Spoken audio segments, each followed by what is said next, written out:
The most profound impact is going to be the metallurgical coal exports from Australia, since they're the largest supplier into global markets. And that will see a knock-on effect into steel prices, for example, because the inputs will be much more expensive. The other reason is that it's much more difficult to find alternative sources of supply of the very high-quality coking coal that Australia exports, particularly into China. So the global significance of the floods in Australia for the coal industry are mainly related to the metallurgical coal market.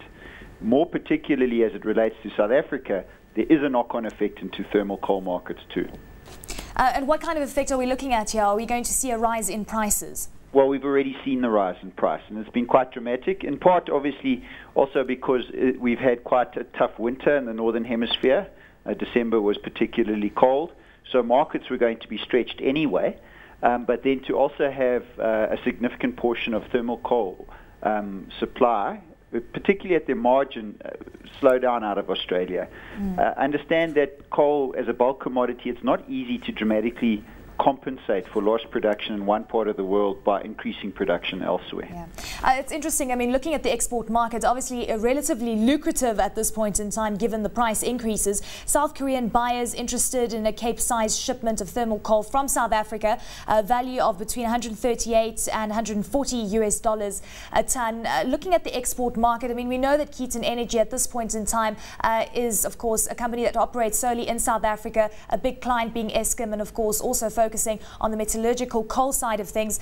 What kind of headway have you made in joining in on the export market? Well, there is an impact of international coal prices on the domestic metallurgical coal that we provide, that we've started producing since December last year. The other impact is, and you would have seen it in recent announcements by Brian Dames of Eskom, the CEO of Eskom, there is a relationship between Eskom prices and export prices. It's not a direct one, but it does exist, and there is competition increasingly between the export of perhaps lower quality coal and what's provided to Eskom. And that's a new development. It's a structural change in the coal market in South Africa, and we hope to benefit from that. So in other words, when you relook those Eskom contracts, perhaps you'll be getting more per ton from Eskom. Or alternatively, the lower quality coal can now be exported for the first time, whereas previously there wasn't a market for it. Paul, let's look at the export markets in South Africa, and with regards to the Richards Bay coal terminal. Looking at the capacity before we saw the expansion, we're sitting at around 71 million tonnes. It's now sitting at a capacity of around 91 million tonnes. Full capacity never really reached at this point in time. How difficult is it as a coal company to get export allocation? No, you must appreciate the Richards Bay coal terminal is owned by the historical, as a consequence of the historical relationship with the Richards Bay coal terminal, with the major coal collieries. They own it. It's a closed shop. It's a club. The government was able to persuade them to open it up for new entrants, and we have the Quattro scheme where 4 million tonnes a year are exported via Richards Bay by new producers. It's not impossible to access, but it's certainly not easy, particularly in the light of constrained rail capacity. The issue now is whether you can rail it to Richards Bay, not whether Richards Bay can handle it. That's quite interesting. We will get into rail capacity in just a little while, and obviously that relates to Transnet. I allude to again to the export allocation, particularly from the department. How difficult is it to get that export allocation? If you could shed some light on that. Well, you know, it's perhaps not as difficult to get allocation if you've got a consignment of coal, export quality coal at a siding ready to be loaded onto a ship, ready to be loaded onto a train, sorry. And you can quite easily sell that coal and have been for some time. The issue is in order to raise capital to develop export mines, you generally need to be able to demonstrate that you've got long-term access to the terminal, and that's a lot more difficult to secure.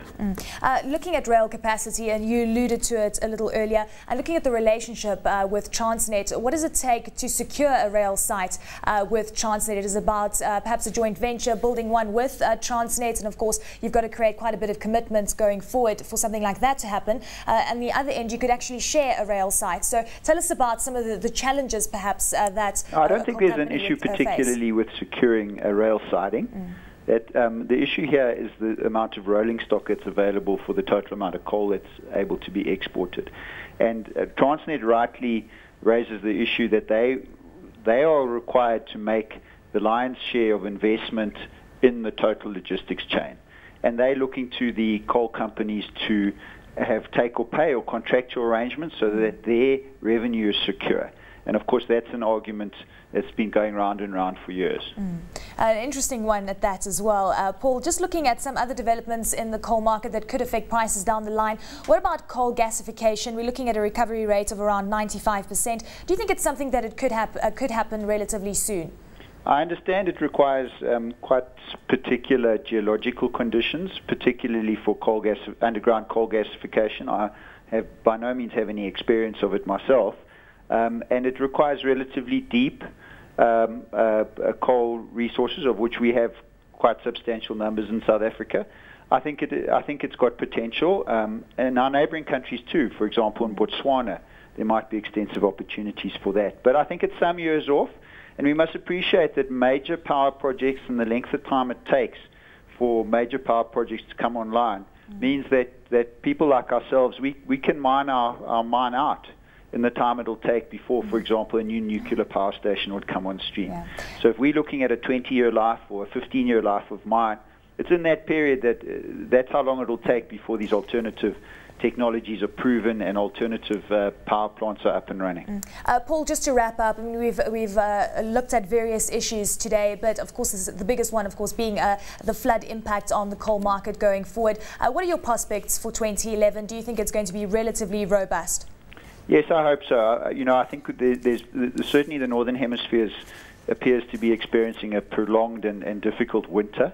That's always good for energy prices. We've seen the floods, obviously, in Australia will impact positively. So I think for 2011, things are looking good.